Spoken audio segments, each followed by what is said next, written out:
Is that what they call you now? Accurate at least, if uninspired. Smoke? Afro is an action adventure game that's really a poetic mixing of hip-hop and Japanese culture. And in an action setting, we have this really cool protagonist, Afro, voiced by Sam Jackson, who brings this really cool persona to this fighting genre, where the character runs around cutting people in half, trying to find his dad's murderer. He's consumed by it, and it's really cool because Ninja, who's his alter ego because he's schizophrenic,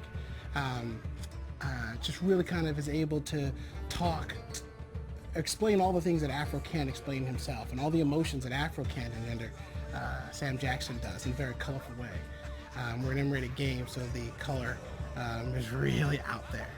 We think the game players are really going to enjoy it because it's one of those games where you want to hear what Afro's thinking, and you hear that through Sam Jackson.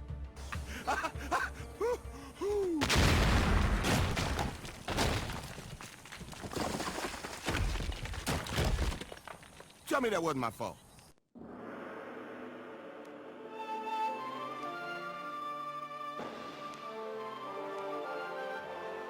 The players only get to play Afro, but what they get to do is they get to explore the worlds that Afro lived in the series, like the Sword School, Mount Shumi, the Empty Seven Temple, all these things that the series wasn't able to really flesh out and give you a sense of you had been there. The game actually takes care of that for you.